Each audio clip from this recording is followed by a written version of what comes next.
lahat po ay magsiupo. Pagbasa mula sa sulat ni Apostol San Pablo sa mga taga-Roma. Mga kapatid, hindi ba ninyo nalalaman na tayong lahat na nabinyagan kay Kristo Jesus ay nabinyagan sa kanyang kamatayan? Sa makatuwid, tayo'y namatay at nalibing na kasama niya sa pamamagitan ng binyag upang kung paanong binuhay na muli si Kristo sa pamamagitan ng dakilang kapangyarihan ng Ama, tayo na may mabuhay sa isang bagong pamumuhay. Sapagkat kung nakaisa tayo ni Kristo sa isang kamatayang tulad ng kanyang kamatayan, tiyak na makakaisa niya tayo sa isang muling pagkabuhay tulad ng kanyang pagkabuhay. Alam natin na ang dati nating pagkatao ay ipinakong kasama niya upang mamatay ang makasalanang katawan at nang hindi na tayo maalipin pa ng kasalanan. Sapagkat ang namatay na ay pinalaya mula sa kapangyarihan ng kasalanan.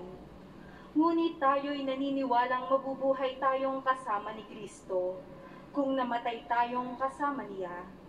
Alam nating si Kristo na muling binuhay ay hindi na muling mamamatay. Wala nang kapangyarihan sa kanya ang kamatayan. Nang siya'y mamatay, namatay siya ng minsanan para sa kasalanan, at ang buhay niya ngayon para sa Diyos. Kaya dapat ninyong ibilang ang inyong sarili na patay na sa kasalanan, datapwat buhay naman para sa Diyos, sa inyong pakikipag-isa kay Kristo Jesus. Ang salita ng Diyos. Salamat sa Diyos. Ang lahat po ay magsitayo para sa pagbabalik ng Alleluia. Alleluia, Alleluia, Alleluia, Alleluia, Alleluia, Alleluia.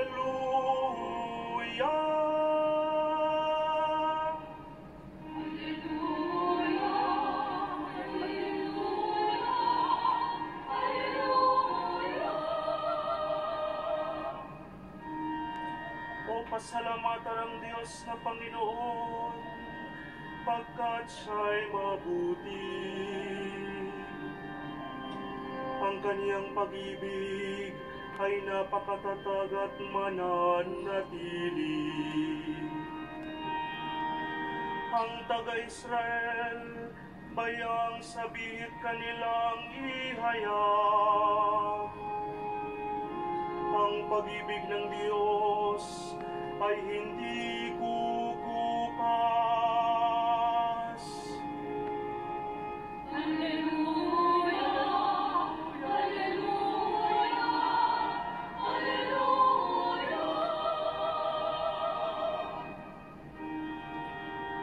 Ang lakas ng poon, ang siyang nagdulot ng ating tagumpay. Sa pakikibaka sa ating kaaway, aking sinasabing di ako papanaw, mabubuhay ako, upang isalaysay ang gawa ng Diyos na Panginoon ko.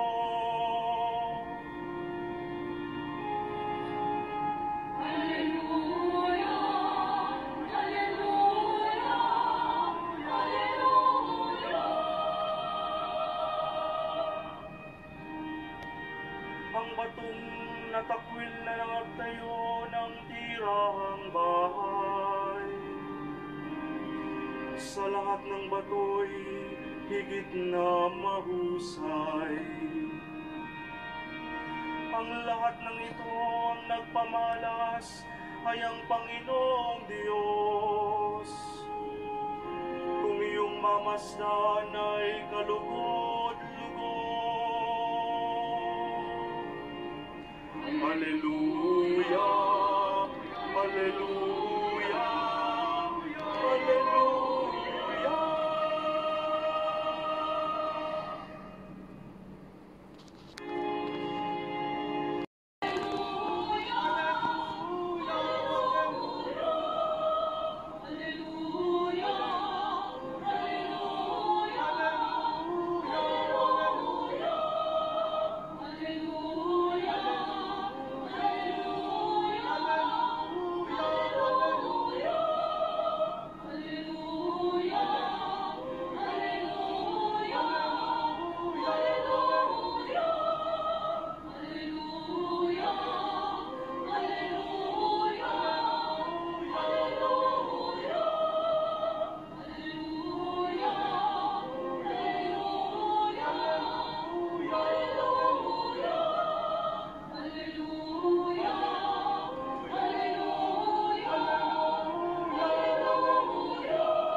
Sumainyo ang Panginoon.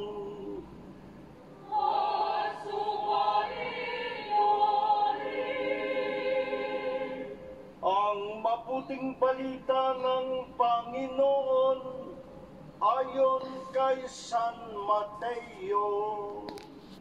Puri sa'yo, Panginoon.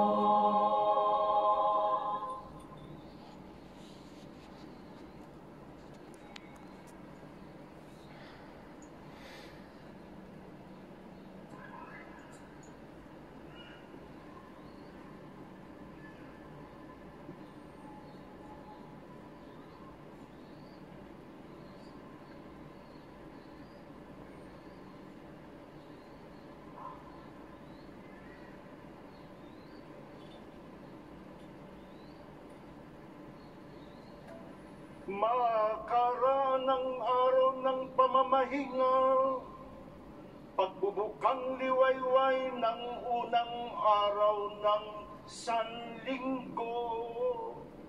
Pumunta sa libingan ni Jesus si Maria Magdalena at ang isa pang Maria. Biglang lumintol ng malakas. Bumaba mula sa langit ang isang anghel ng Panginoon. Iginulong ang batong nakatakip sa libingan at naupo sa ibabaw niyon. Ang kanyang mukha ay nakasisilaw na parang kidlat at kasimputi ng busilak ang kanyang damit. Nanginginig sa takot ang mga bantay at nabulagtang animoy patay nang makita ang anghel. Ngunit sinabi nito sa mga babae, "Huwag kayong matakot. Alam kong hinahanap ninyo si Jesus na ipinako sa krus. Wala na siya rito, sapagkat siya'y muling nabuhay tulad ng kanyang sinabi.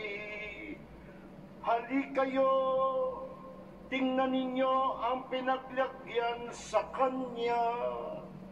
Lumakad na kayo at ibalita sa kanyang mga alagad na siya'y muling nabuhay at mauuna sa Galilea. Makikita ninyo sa roon. Tandaan ninyo ang sinabi ko sa inyo." At dali-dali silang umalis ng libingan. Pinagharian sila ng magkahalong takot at galak, at patakbong nagpunta sa mga alagad upang ibalita ang nangyari. Ngunit sinalubong sila ni Jesus at binati, at lumapit sila, niyakap ang kanyang paa at sinamba siya. Sinabi sa kanila ni Jesus, "Huwag kayong matakot. Umayo kayo at sabihin sa mga kapatid ko na pumunta sila sa Galilea at makikita nila ako roon."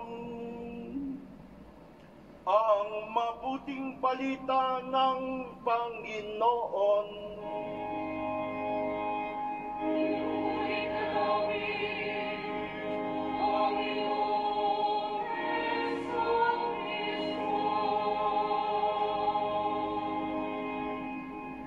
Ang lahat po ay magsiupo.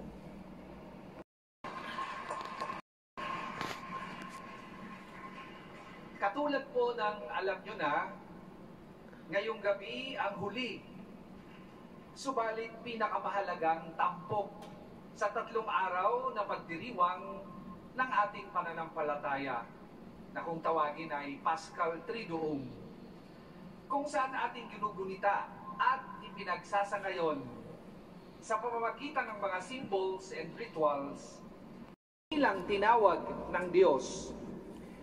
Sino po nga ba tayo? In the language of aral ng Batanggenyo, tayo ay isang bayan o isang angkan na tinawag ng Ama kay Hesukristo upang maging sambayanan ng mga taong may kaganapan ng buhay sa sanlibutan. Sumasaksi sa paghahari ng Diyos, sa pagsasabuhay ng misteryo Pascual, sa kapangyarihan ng Espiritu Santo. In other words, we are a community of disciples of Christ. That is who we are, our identity, our real identity. Kaya ang tawag sa atin ay mga Kristiyano. At hindi lamang siya pangalang ikinabit sa ating tunay na pangalan na ibinigay ng ating mga magulang.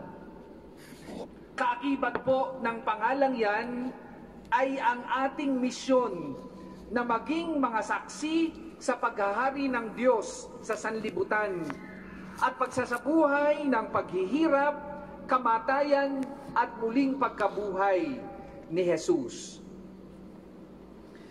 Our common mission is to become witnesses of the reign